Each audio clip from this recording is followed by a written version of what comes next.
हाँ भाई देख, प्रश्न पहला मिलाने आपको मिलान चिन्ह। तो रंध्र क्या होते हैं? रंध्र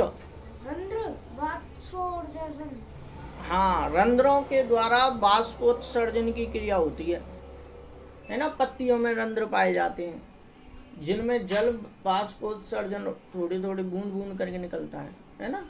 बाष्पोत्सर्जन और जल को अवशोषित करते हैं, है ना। अब जाइलम, जाइलम क्या? हाँ, जाइलम होता है पादपों में पाया जाता है, जल का परिवहन करता है, आदान प्रदान करने का कार्य, जल को एक जगह से दूसरी जगह ले जाने का कार्य करता है। अब बताएंगे तो मूल रोम, जल का अवशोषण। हाँ, मूल रोम करता है जल का अवशोषण। ये मूल रोम कहते हैं। मूल मतलब जड़ और रोम मतलब जड़ के ऊपर पाए जाने वाले बाल, रोम कहते हैं उनको।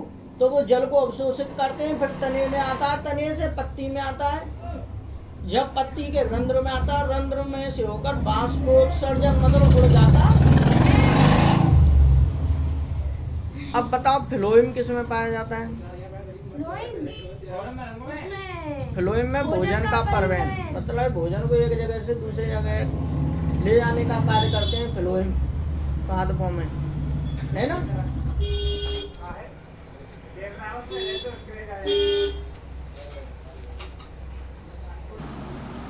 हृदय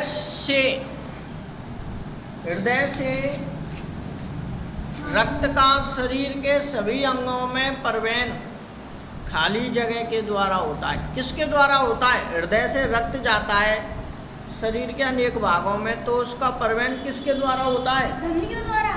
धमनियों द्वारा, है ना। धमनियां द्वारा होता है रक्त का परिवहन।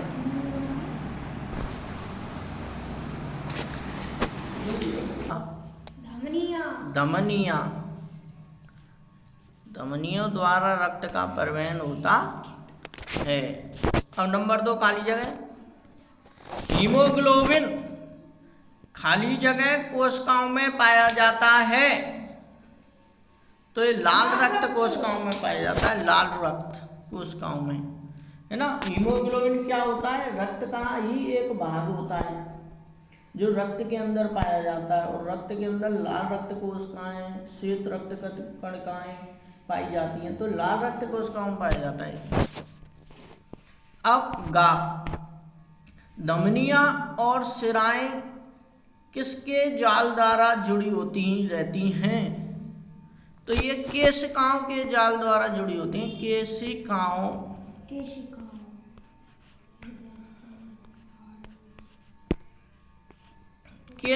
के जाल द्वारा जुड़ी होती हैं। केशिकाओं का जाल सा बन जाता है, गुच्छा, है ना। अब घा, हृदय का लयबद्ध विस्तार हृदय स्पंद और संकुचन कहलाता है। देखो, हृदय का लयबद्ध कहते हैं, लयबद्ध विस्तार मतलब हृदय का फैलना, और संकुचन मतलब सिकुड़ना क्या कहलाता है? हृदय स्पंदन या हार्ट बीट कहते हैं, जिसका दूसरा मतलब हृदय का सिकुड़ना या फैलना हृदय स्पंदन कहलाता है। अब चा, मानव शरीर का प्रमुख उत्सर्जित उत्पाद है यूरिया। हाँ, मानव, देखो, मानव के शरीर का प्रमुख, मानव के शरीर में उत्सर्जित मतलब बाहर निकलने वाला, उत्पाद मतलब पदार्थ है, यूरिया निकलता है मानव के शरीर में से, है ना। प्रमुख उत्सर्जी पदार्थ है मतलब बाहर निकलता है, जो ये यूरिया होता है खाद। जैसे तुम लेटरिन करते हो तो खेतों में जाती है, उसमें से खाद बनता है, सड़ती है, गलती है, तो है ना। तो यूरिया ही है वो एक तरह से। अब देखो, जैसे तुम लेटरिन जा रहे हो तो शौच क्रिया करी आपने, तो वो जा रही है टैंकर में, टैंकर से फिर टैंकर खलते हैं, तो वो ऐसी जगह खला कर आते हैं जहाँ लोग नहीं रहते, फिर वो अपने आप सड़ती चली आती है टैंकर, फिर वो ऐसा क्या खाद बनाते हैं। अभी कूड़ा कचरा जा रहा है इकट्ठा होकर एक जगह पर इकट्ठा होता है, फिर खाद बनाया जाता है। तो खाद भाई अपशिष्ट पदार्थों का ही तो बनता है, ऐसे ही शरीर में अपशिष्ट पदार्थ है ये। समझो। हाँ, पसीने में जल और खाली जगह होता है लवण। पसीना आवे ना हमारे शरीर में, उसमें जल होता है और लवण होता है। लवण मतलब पसीना में हमारे शरीर में देखो ऐसी चीजें निकलती, पसीना में जल तो निकल रही है, पानी पानी सब पदार्थ, लवण और निकलता है हल्का हल्का सा पदार्थ होता है पसीने के अंदर, जो खट्टा भी होता है और कड़वा भी होता है, बीच बीच को से लगे हुए, तो वो लवण होता है ना, पसीना के अंदर ही पाया जाता है वो। अब जा वृक्क अपशिष्ट पदार्थों को द्रव रूप में बाहर निकालते हैं। वृक्क कहते हैं किडनी, अपशिष्ट मतलब पदार्थ, खराब पदार्थों को द्रव मतलब पानी के रूप में बाहर निकालते हैं, जिसे हम क्या कहते हैं, मूत्र। मूत्र के द्वारा ही तो निकले हैं। अब जा पढ़। जा वृक्षों में बहुत अधिक ऊंचाइयों तक जल पहुंचाने के कार्य में किस द्वारा उत्पन्न चूषण अवकर्षण बल सहायता करता है? तो ये चूषण अवकर्षण क्या होता है? चूषण अवकर्षण कहते हैं खिंचाव, खींचना। तो ये प्रश्न ये कह रहा है वृक्षों में बहुत अधिक ऊंचाई तक जल पहुंचाने के कार्य में खाली जगह द्वारा उत्पन्न खिंचाव बल, कौन सा बल सहायता करता है? तो भाई देखो इसमें वाष्पोत्सर्जन क्रिया होती है, द्वारा उत्पन्न चूषण अवकर्षण बल सहायता करता है। अब क्या करती है, खिंचाव अंदर में जड़ होती है, अंदर जमीन के अंदर पौधे की क्या कह रहा हूँ प्रश्न में समझिए। तो वाष्पोत्सर्जन जैसे जड़ जल को अवशोषित करती हैं, तने में आता है वो जल, तने में द्वारा फिर पत्ती के रंध्र है ना, पत्तियों में आता है, पत्तियों के रंध्रों द्वारा जल निकल जाता है ऊपर, ज़्यादा जल है जावे जब पेड़ में वाष्पोत्सर्जन क्रिया होती है। तो धरती के जल को, अब जैसे थे हम कभी कभी तालाब का पानी सूख जाता है, बरसात नहीं होती 1-2-3 साल, तो क्या होते हैं धरती पेड़ पौधे वाष्पोत्सर्जन की क्रिया द्वारा जल को ऊपर पहुंचा देते हैं, वाष्पोत्सर्जन की क्रिया द्वारा ऊपर पहुंचता है पानी। अब आ जाओ प्रश्न नंबर 3, सही विकल्प का चयन कीजिए। हाँ, पादपों में जल का परिवहन होता है किसके द्वारा? जालमों के द्वारा। हाँ, याद रखना है, पादपों में जल का आदान प्रदान, परिवहन मतलब एक जगह से दूसरी जगह जाता है जाइलम के द्वारा। प्रश्न खा पर तो पढ़ रहा हूँ। मूलों द्वारा जल के अवशोषण की दर को बढ़ाया जा सकता है। हाँ, उन्हें देखो, मूलों मतलब जड़ों द्वारा जल के अवशोषण की दर को बढ़ाया जा सकता है मंद प्रकाश में रखकर। हाँ, ये उत्तर है इसका। मंद प्रकाश मतलब यहाँ पे प्रकाश कम हो में रखकर, ये उत्तर इसका सही है। अब इसे कह रहा है छाया में रखकर, ये गलत। बिल्कुल छाया में रखेंगे तो पादप जल अवशोषित नहीं करेगा। पंखे के नीचे रखकर, गलत। पॉलीथीन की थैली से ढककर, गलत है ना। तो कम प्रकाश में रखकर या मंद प्रकाश में रखकर, ये है इसका उत्तर। चौथा प्रश्न पढ़। पादपों अथवा जंतुओं में पदार्थों का परिवहन क्यों आवश्यक है, समझाइए। हाँ भाई, पादपों तथा अथवा जंतुओं में पदार्थों का परिवहन क्यों आवश्यक है, समझाइए। देखो, सभी जीवों को जीवित रहने के लिए भोजन चाहिए, जल और ऑक्सीजन की आवश्यकता होती है। इन जीवों को इन सभी पदार्थों को अपने शरीर के विभिन्न अंगों तक पहुंचाना होता है। क्योंकि शरीर के विभिन्न अंग भिन्न भिन्न मतलब अलग अलग कार्य करते हैं, और कार्य करने के लिए क्या किसकी आवश्यकता होती है? ऊर्जा की। और ऊर्जा किससे मिलती है? भोजन से। हाँ, ऊर्जा भोजन से ही मिलती है। अतः भोजन को परिवहन के द्वारा ही शरीर के विभिन्न अंगों तक पहुंचाया जा सकता है। इसी प्रकार जंतुओं को उन अंगों में उत्पन्न अपशिष्ट पदार्थों का परिवहन उस स्थान तक करना होता है जहां से उन्हें बाहर निकाला जा सके। परिवहन की अनुपस्थिति में शरीर में अपशिष्ट पदार्थों की मात्रा बढ़ जाएगी। परिवहन नहीं होगा हमारे जैसे, देखो हम तुमने रोटी खाई और मुंह में अटक गई तो तुम, ये परिवहन की क्रिया नहीं होगी, तो अपशिष्ट पदार्थों की मात्रा भी बढ़ जाएगी, खाना बाहर नहीं निकले तो अब तुम खाते खाते जा रहे हो, लेटरिन ना जा रहे 4 दिनों तक, क्या होगा? तब परिवहन, ये अपशिष्ट है ये तुम्हारे शरीर में बढ़ जाएगा और जंतु के अधिक दिनों तक जीवित रहने की संभावना कम हो जाएगी। अतः पादपों अथवा जंतुओं में पदार्थ का परिवहन क्या है? आवश्यक है। फिर से नंबर 5 पढ़ो। प्रश्न नंबर 5, हाँ क्या होगा यदि रक्त में पट्टिकाणु नहीं होंगे? हाँ भाई, पट्टिकाणु जानते हो क्या होते हैं? नहीं जानते। देखो, पट्टिकाणु कहते हैं कोशिका होती है, और कोशिका क्या होती है? पट्टिकाणु। नहीं, हाँ देख, हमारे शरीर की सबसे छोटी इकाई कोशिका होती है ना? वो हमारे शरीर में लाखों करोड़ों कोशिकाएं पाई जाती है। तो देखो, हर जीव में अलग अलग कोशिकाएं होती हैं, है ना? मानव में लाखों करोड़ों पाई जाती हैं और ये शरीर के साइज के अनुसार होती हैं। देखो, पट्टिकाणु कहते हैं प्लेट के आकार की कोशिका होती है, प्लेट जैसी दिखती है ये, है ना? प्लेट देखी है तुमने? तस्तरी उसके आकार की दिखती है, पर होती है छोटी, ऐसे नहीं तुम खुले में पटक दो, रक्त के अंदर पाई जाती हैं और ये दिखेंगी तुम्हें सूक्ष्मदर्शी यंत्र से। ठीक है, अब देखो ये कह रहा है यदि रक्त में पट्टिकाणु नहीं होंगे क्या होगा? तो उत्तर देखो, उत्तर पढ़ो। पट्टिकाणु रक्त का थक्का बनाने में सहायक होते, क्यों ना पढ़ सके तो?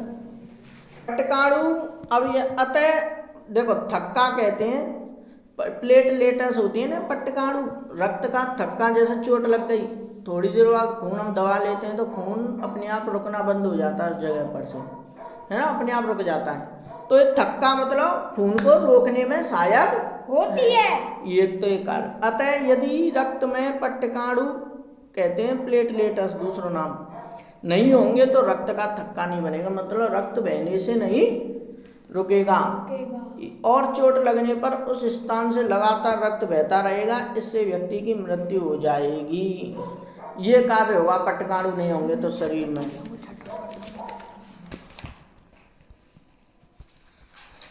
अब बताइए रंध्र क्या है? क्या है और रंध्रों के 2 कार्य बताइए। तो पढ़ रंध्र। रंध्र पादपों की पत्तियों पर स्थित सूक्ष्म छिद्र रंध्र कहलाते हैं। हाँ, पादप की पत्ती पे जो छोटे छोटे छिद्र होते हैं ना, उनको रंध्र कहते हैं। अब प्रश्न नंबर पूछ रहा है रंध्र के कार्य बताइए। रंध्र के 2 कार्य बताइए, है ना? ऑक्सीजन एवं कार्बन डाइऑक्साइड के विनिमय कहते हैं, आदान प्रदान में सहायता करते हैं। ये पत्ती देखो, पत्ती रंध्रों के द्वारा ऑक्सीजन गैस कार्बन डाइऑक्साइड ग्रहण करती हैं और इनके द्वारा ही ऑक्सीजन छोड़ती है।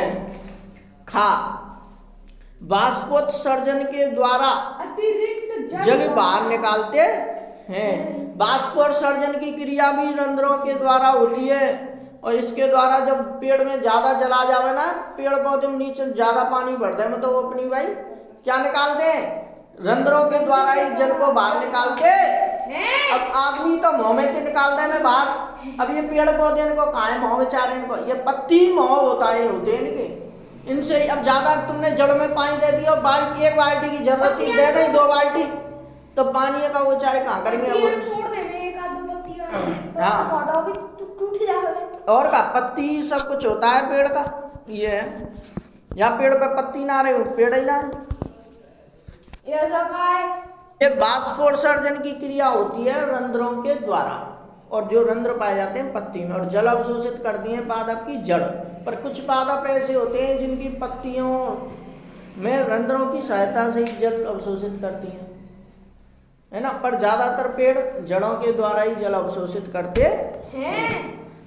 अब प्रश्न नंबर 7 पढ़ो। क्या वाष्पोत्सर्जन पादपों में कोई उपयोगी कार्य करता है? हाँ, वाष्पोत्सर्जन पादपों में कोई उपयोगी कार्य करता है। तो देखो, हाँ करता है ना। हाँ, वाष्पोत्सर्जन के कारण पादपों में एक चूषण अभिकर्षण जिसे कहते हैं खिंचाव विकसित होता है, जो जड़ों द्वारा जल के अवशोषण में सहायता करता है। प्रश्न नंबर 8 पढ़ो। रक्त के घटकों के नाम बताइए। हाँ, रक्त कितने प्रकार के होते हैं? देखो, रक्त के घटक भाग। तो देखो, रक्त के घटक प्लाज्मा मतलब प्लाज्मा आकार के पतली परत प्रकार की कोशिका होती है रक्त की। लाल रक्त कोशिकाएं पाई जाती हैं कोशिका में, आरबीसी कहते हैं, जैसे रेड ब्लड सेल्स। श्वेत रक्त कोशिकाएं पाई जाती हैं, जैसे व्हाइट ब्लड सेल्स कहते हैं। और पट्टकाणु प्लेटलेट्स रक्त के प्रमुख घटक हैं। घटक मतलब भाग हैं ये, जैसे आदमी के भाग हाथ पैर नाक, ये भाग हैं, घटक हैं आदमी के। ऐसे ही ये पेड़ रक्त के घटक हैं। अब प्रश्न नंबर 9 पढ़ो। शरीर के सभी अंगों को रक्त की आवश्यकता क्यों होती है? हाँ, शरीर के सभी अंगों को रक्त की आवश्यकता होती है। क्यों होती है? प्रश्न ये पूछ रहा है। तो देखो, मैं उत्तर पढ़ूंगा। देखो उत्तर पढ़ो। शरीर के सभी अंगों को रक्त की आवश्यकता होती है क्योंकि पहला पॉइंट यह पाचित जानते हो क्या होता है? पाचित कहते हैं पचे हुए भोजन को। क्षुद्रांत मतलब छोटी आंत से शरीर के अन्य भागों तक ले जाता है। हाँ, अब नंबर 2 पॉइंट रक्त के कार्य चल रहे हैं। यह फेफड़ों से ऑक्सीजन को शरीर की कोशिकाओं तक ले जाता है। हाँ, ये फेफड़ों से, हमारे शरीर में फेफड़े पाए जाते हैं, से ऑक्सीजन को शरीर की कोशिकाओं तक ले जाता है। हमारे शरीर में लाखों करोड़ों कोशिकाएं पाई जाती हैं और उनको कोशिकाओं को ऑक्सीजन गैस हम बाहर से ग्रहण करते हैं, उसको शरीर की कोशिकाओं तक ले जाता है। पॉइंट नंबर 3, यह शरीर से अपशिष्ट पदार्थों को बाहर निकालने के लिए उनका परिवहन करता है। तो देखो, यह शरीर में से अपशिष्ट कहते हैं खराब पदार्थ को बाहर निकालने के लिए उनका परिवहन करता है, उनको छोड़ता है, भैया चल तू निकल। तो जहाँ जगह थे वहाँ जगह रक्त बिना ना बह सकेगा चीज, है ना। तो शरीर में रक्त पूरी हर जगह पाया जाता है। प्रश्न नंबर 10 पढ़ो। रक्त लाल रंग का क्यों दिखाई देता है? हाँ, रक्त लाल रंग का क्यों दिखाई देता है? उत्तर पढ़ेंगे। लाल रक्त कोशिकाओं में उपस्थित लाल वर्णक हीमोग्लोबिन के कारण रक्त लाल रंग का दिखाई देता। तो देखो, हीमोग्लोबिन का, हाँ, देखो पहले प्रश्न, हीमोग्लोबिन होता है रक्त का ही एक भाग होता है जो लाल रक्त कोशिकाओं में पाया जाता है। और लाल रक्त कोशिकाओं में एक लाल रंग का वर्णक पाया जाता है, लाल रक्त कोशिकाओं, है ना, जिसमें हीमोग्लोबिन होता है, उसके कारण लाल होता है रक्त का रंग। कार्य बताइए, ये प्रश्न कहना। तो हृदय रक्त द्वारा पदार्थों के परिवहन के लिए पंप के रूप में कार्य करता है ना। पदार्थों को परिवहन के लिए पंप के रूप में कार्य करता है। कोई पंप मतलब दिल तुम्हारा हृदय होता है ना, देखो जो पंप की तरह ऊपर नीचे होता है। बिंदु हृदय नहीं चलेगा तो पदार्थ आगे पीछे नहीं जा पाएंगे, यहीं रहे वहीं में स्थिर रहेंगे। तो ये का कार्य है पदार्थों के परिवहन, मतलब एक जगह से दूसरी जगह भेजने के रूप में कार्य करता है। नंबर 2, हृदय रक्त एकत्रित करता है। रक्त मतलब खून को इकट्ठा करता है और फिर उसे शरीर के सभी भागों में पहुंचाता है। हाँ। नंबर 3, हृदय के विभिन्न कक्षों में की लयबद्ध गति रक्त के परिसंचरण और पदार्थों के परिवहन को बनाए रखती है। हाँ, तो देखो हृदय के विभिन्न कक्षों की लयबद्ध गति, मतलब हृदय में के अंदर छोटे छोटे कमरा से पाए जाते हैं, पोर्टर कहते हैं जिन्हें, छोटे छोटे कमरा से पाए, जैसे हम रहते हैं कमरों में, हमारे होते हैं बड़े कमरे पर, इनके होते हैं छोटे हृदय के अंदर। तो इसमें लयबद्ध लगातार गति होती रहती है, विभिन्न कक्षों की लगातार गति रक्त के परिसंचरण, मतलब रक्त के बहने में और पदार्थों के आदान प्रदान को बनाए रखती है। ये रक्त को सही जगह सेट करती है, परिसंचरण मतलब सही जगह सेट करने का कार्य करती है, और पदार्थों के परिवहन को बनाए रखती है। तो हृदय के विभिन्न कक्षों की लयबद्ध गति, लगातार गति होती रहती है, कक्ष घूमते रहते हैं हृदय, है ना। हाँ, फिर से नंबर 12, शरीर द्वारा अपशिष्ट पदार्थों को उत्सर्जित करना क्यों आवश्यक है? हाँ, तो देखो फिर से नंबर 12, शरीर द्वारा अपशिष्ट पदार्थों को उत्सर्जित मतलब बाहर निकालना क्यों आवश्यक है? तो क्यों निकालना आवश्यक है, देखो उत्तर पढ़ो। अपशिष्ट पदार्थों शरीरों के लिए हानिकारक होते हैं। हाँ, अपशिष्ट पदार्थ शरीर के लिए हानिकारक होते हैं। अब देखो सुनो, अब तुम जैसे लेटरिन नहीं जामे 4 दिन, तो तुम्हारे शरीर में जमा है जा भाई, अपशिष्ट पदार्थ होता है, मूत्र रहे का अपशिष्ट और लेटरिन रही अपशिष्ट। अब यार तुम बाहर नहीं निकाले तो तुम्हारे दिक्कत है जा भाई, है ना, तो ये हानिकारक हो जाएंगे तुम्हारे लिए, नींद नहीं आ भाई तुम्हें रात दिन।